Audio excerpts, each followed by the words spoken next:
C'est dans ma galère que la gohan tout m'a quitté. C'est le groupe Magic System. Nous sommes là pour le replay sur Melty.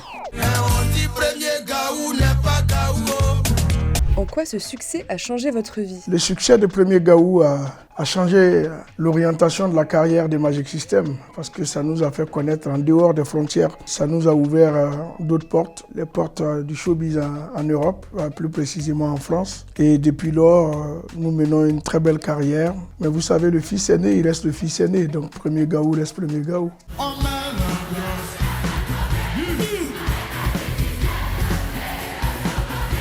Votre show le plus dingue? Ce Zénith des Mans qui célébrait les 20 ans de carrière de Magic System était exceptionnel. C'était de loin la meilleure étape de la tournée en 2012. Donc pour nous, ça a été fort.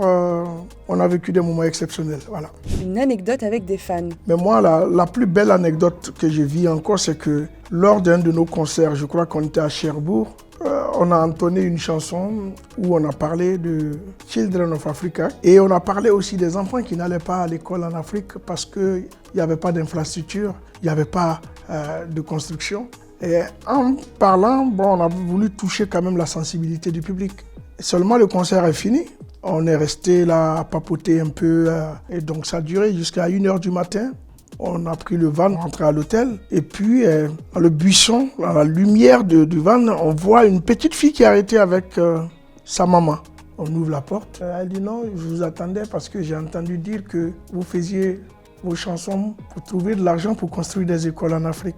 Et moi j'avais 2 € et je voulais vous remettre les 2 €. Ça a touché tout le monde dans le groupe parce que ça c'était une expression du cœur. J'étais tellement touché que j'ai enlevé le t-shirt du concert et je lui ai donné, je lui ai dit c'est pas en échange, mais je te donne ça en souvenir parce que tes 2 € vont effectivement contribuer à construire une école. Ça lui a fait plaisir, elle a souri, mais cette image ne m'est plus jamais quittée jusqu'aujourd'hui. Même il explique là, ça me touche parce que je vois l'image encore, je me rappelle ça. Le feat qui vous a marqué? Le feat qui nous a marqué, c'est avec Soprano.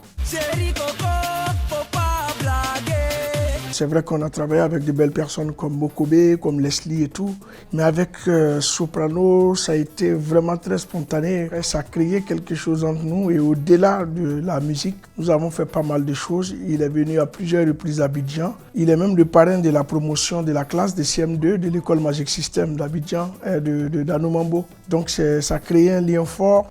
Pour moi aussi, c'est l'un des meilleurs feats, quoi. C'est l'un des meilleurs featuring.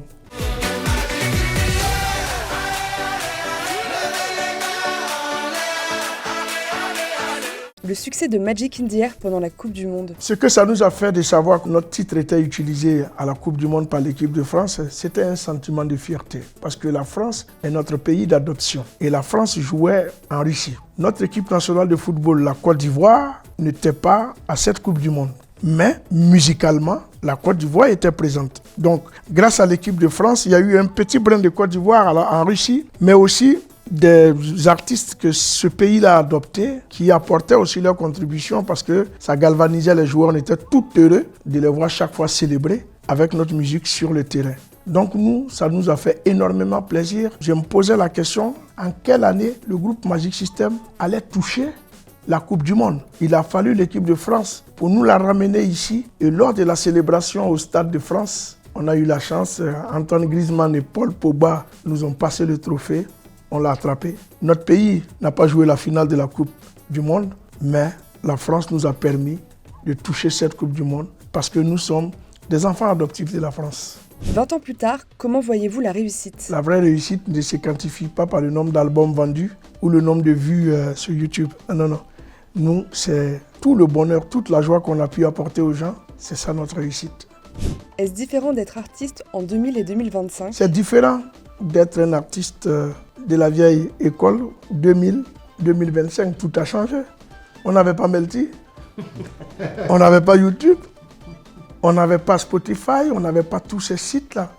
On vendait nos disques physiquement, il n'y avait pas de streaming, il n'y avait pas de concert visio. On s'est déplacé avec les fans, c'était charnel. Et cette chaleur, aujourd'hui, malheureusement, a un peu disparu. Nous, on ne prend jamais le verre à moitié vide, on le prend toujours à moitié plein. On se dit, ça permet aussi de faire évoluer les choses. Le digital, la numérisation ont permis aujourd'hui d'être encore plus visible, de parler encore à plus de personnes et de briser ces barrières là où on devait prendre des avions pour aller se faire connaître. Donc, il y a un avantage. Mais le côté humain, moi, je le dis toujours, ChatGPT peut nous donner tout, sauf les émotions. 20 ans plus tard, on vous écoute encore? 20 ans après, je pense qu'on nous écoute beaucoup parce qu'on a la chance encore de remplir des salles.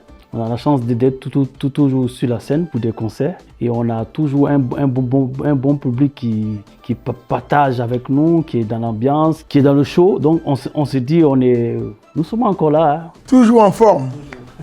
On fait de la musique intergénérationnelle. On traverse toutes les générations.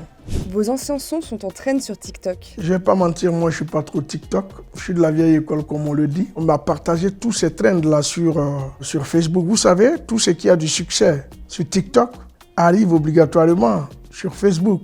J'ai vu le trend qui s'est passé au Nigeria, qui s'est passé en France. Et souvent on se dit nous-mêmes, écoute, ça va jamais mourir ça. Quand j'avais un peu matin, midi, soir. On est content de voir la nouvelle génération être dessus et tout. Mais nous sommes les tontons. Les tontons, avec TikTok, ça marche pas trop.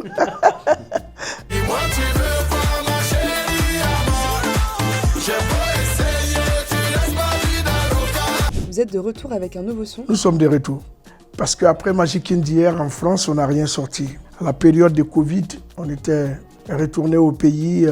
On avait sorti un album intermédiaire au pays, zougloutiquement, en volet zougloutique, qui avait plus ou moins fonctionné, mais seulement au niveau de la Côte d'Ivoire. Là, on revient vraiment sur notre grand retour avec Vida Loca, qui est notre premier single. Et c'est un album qui va sortir au mois de novembre, avec 14 titres, pas mal de featuring. Et c'est le grand retour de Magic System. On n'était pas allé loin, on était juste à côté. Là, on est de retour.